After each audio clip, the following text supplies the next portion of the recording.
my names are Olivia Musonda. Well, I'm an intern here at the foundation, and I'm currently doing office administration. Today, and what a great day once again to be together. It's always a joy when actually we have time together in this manner to discuss issues pertaining to the well-being. I'm at World Impact Professional Institute, and I'm in my first and final year. The reason why we are here is to break the silence on persons with albinism. That's our thing, and that's our aim.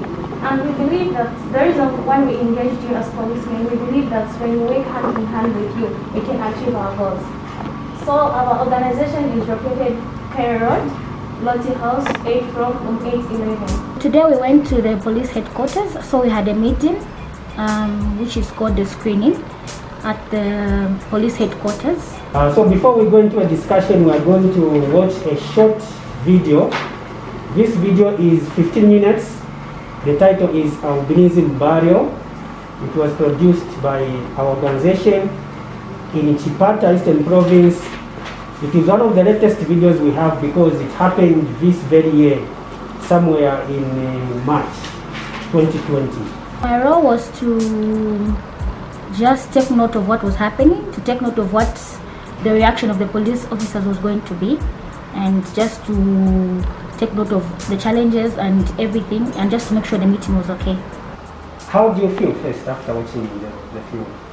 What is happening in your mind right now? What are you thinking? Maybe when you are watching any part that really caught your attention. Okay, I personally, I feel so emotional because you people, we are all the same. So I think no one would feel good watching that video because we are all human. Immediately after the screening, the director asked the question to say, how do you feel? So one of the police officers had to say she felt emotional because we were watching a screening called the Albinism Burial. So it was very emotional. So one of the police officers had to say it was emotional for her and she felt bad about it. One thing I've learned also is that albinism. I think previously some of us really knew that albinism, albinos when they die, they just disappear. Like any other human being. That's what a lot of people out there, that's what they have, that's what they know. Because they just learned that from other people. So this information keeps being passed on from one generation.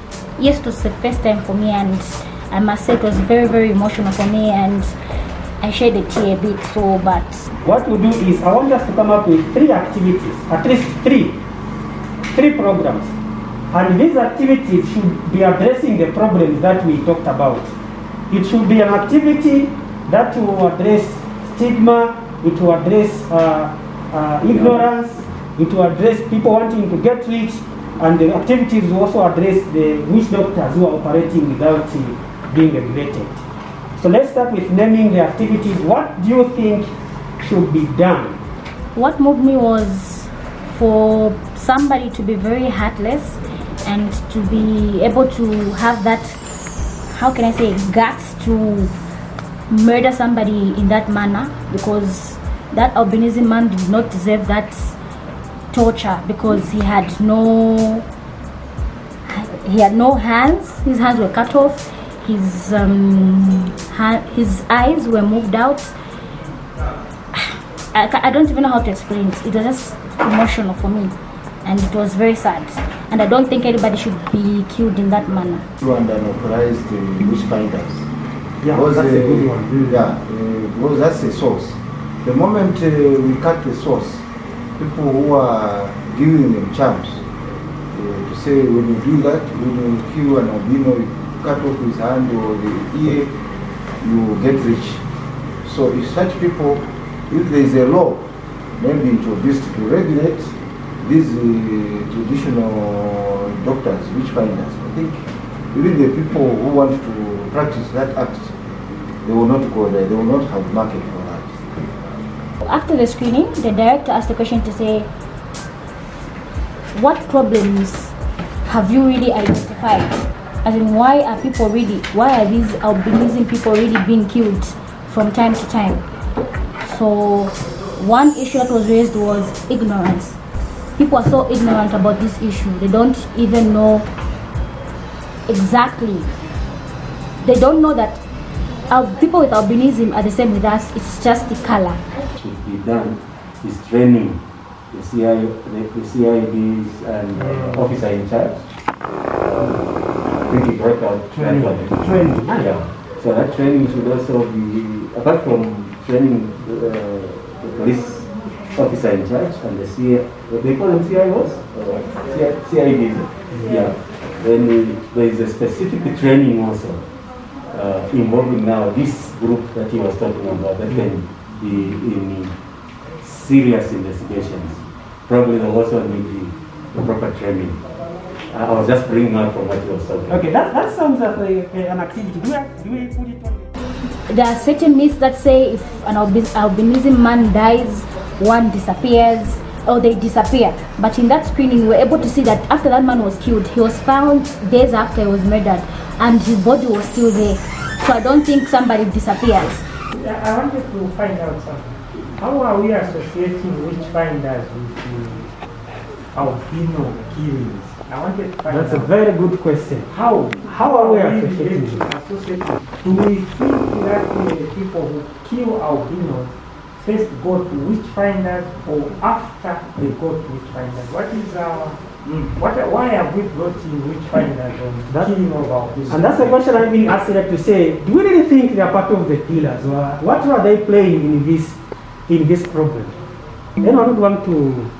Yes, what do you think, sir? I think as for me, as an investigator, we have not come up with any evidence against those people to say they are involved in this.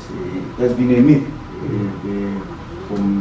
from the community, but what I can say is that these witch doctors needs to be investigated. That's why I said supply and demand should be, where are these body parts going? And who are the people who are involved in the trade of these body parts for albinos? Witch doctors, or rather witch finders, are people that are behind the issue to say, they tell other people to go, oh, if you want to become rich, go and collect certain body parts from an albinism man. But I think that was just barbaric in that case. And I don't think that people should be, this issue should be taken lightly because it's just so messed up. The first one is sensitization or awareness raising. The problems you're addressing, there is ignorance, there is witch doctors operating without regulations, people wanting to get rich, and what was another problem? There were, I think, 4 problems. Stigma. Yes. So 2 activities. What other program can we do that can address these problems?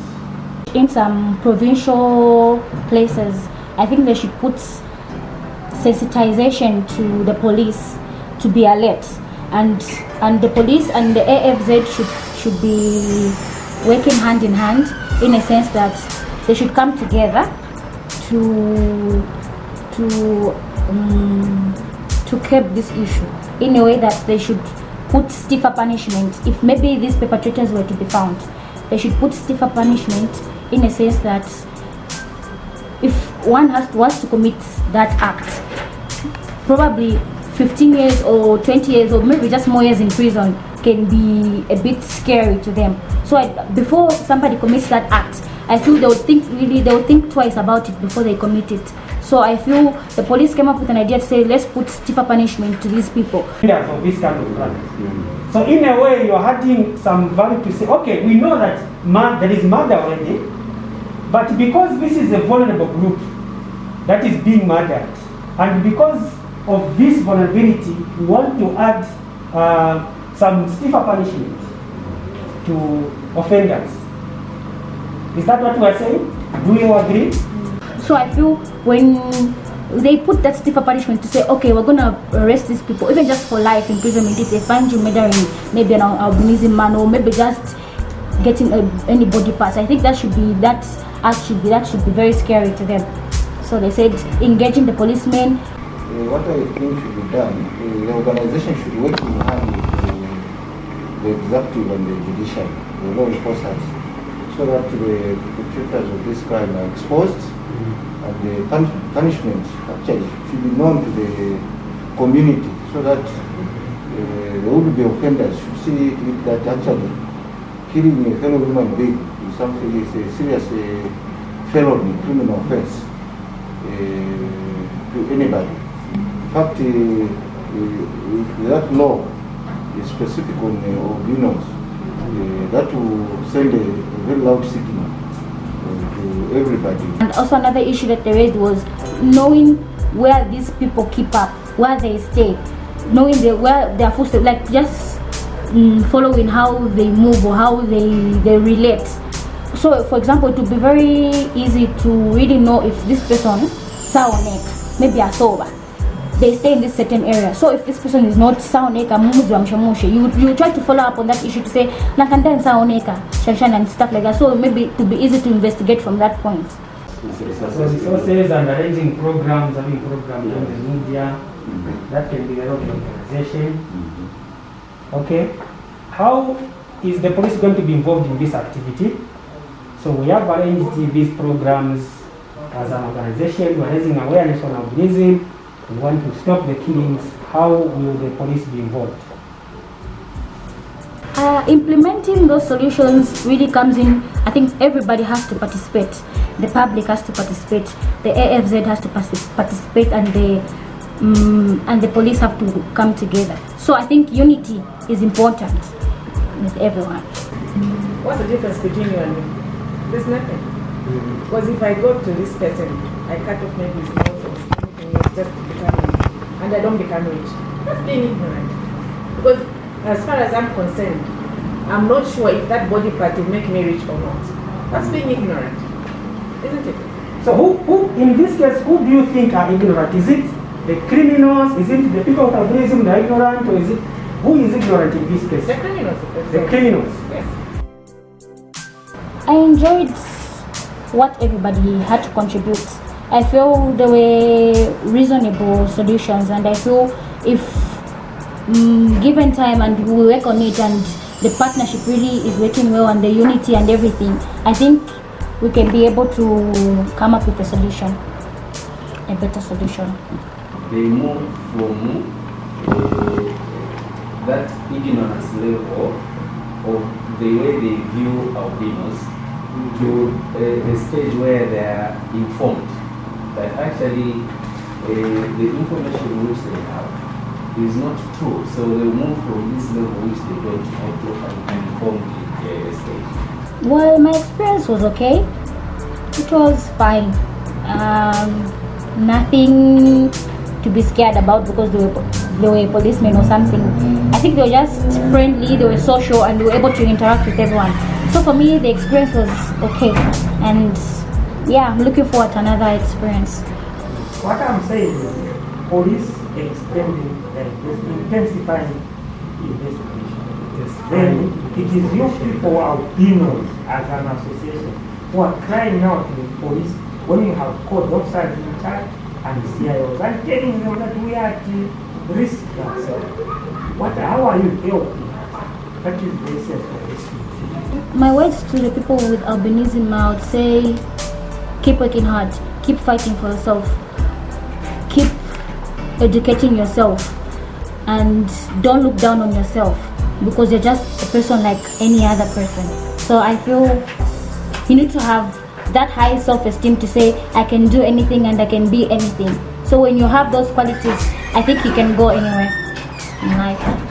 One of our programs would be to raise awareness with officers in charge and the CIOs of the station. Ask them the understanding of the witchcraft act. What should they do if they hear someone is divining behind the mountain? What are they supposed to do? Then in this team that is sensitizing the officers in charge must be police officers.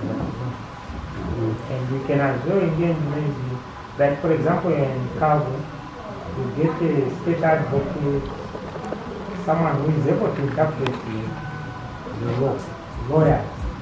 The police don't take this issue lightly. I feel you need to work together with these people. And when you find any case of albinism issue or somebody was murdered, please do something, fight for them and fight for their rights.